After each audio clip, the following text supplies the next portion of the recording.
Let's now move to the roles and skills of English language teachers.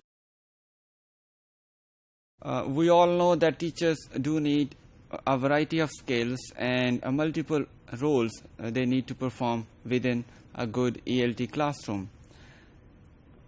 Language teaching or an ELT classroom may not be a plain class where you go and deliver a lecture.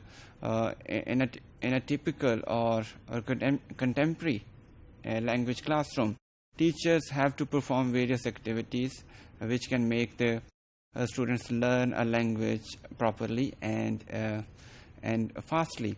Therefore, if a language classroom, be it an English language classroom or any other second language classroom, is usually different from a typical lecturing classroom. In such situations, language instructors need to have a variety of skills and multiple roles should be performed by them in order to perform their duty in a better way.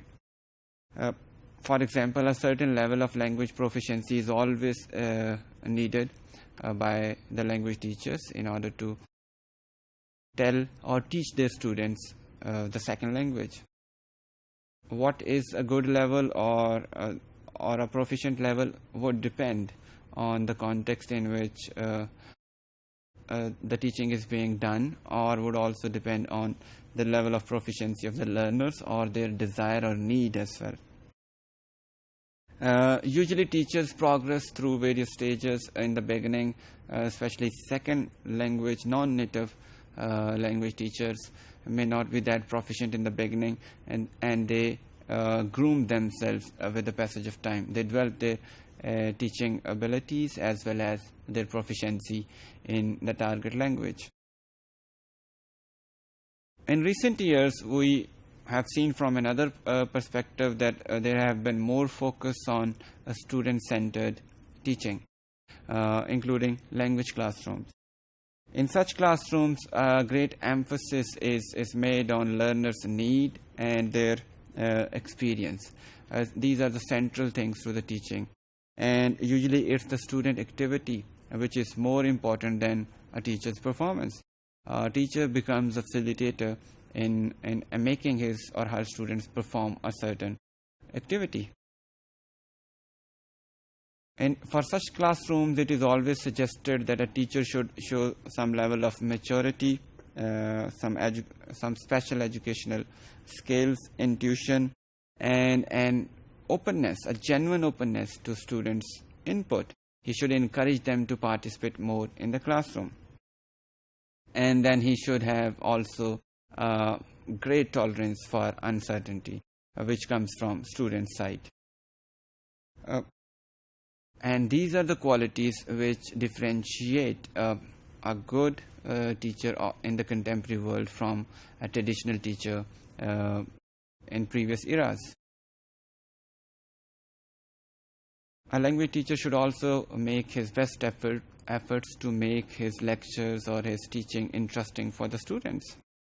Because if students keep their interest in the language and in the classroom environment, only then they will be able to learn, especially a second language.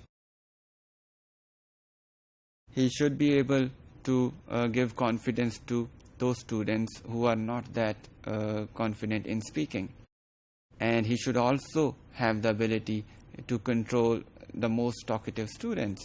So he should try to create balanced opportunities for all kinds of students available in his classroom. In this regard, classroom management becomes a central skill in order to run a successful ELT classroom. In the last, I would just like to mention that the way a teacher talks to his students is also central to the overall skills of a language classroom, because his way of talking may have a greater motivational impact on his students. So we cannot sum up this topic in this short time, because the skills and the abilities of a language teacher is such a huge topic that probably we need so many areas to cover, and we need a greater amount of time to talk about it. In a nutshell, we can say that a good language teacher needs a variety of skills, and he might have to perform multiple roles within a classroom.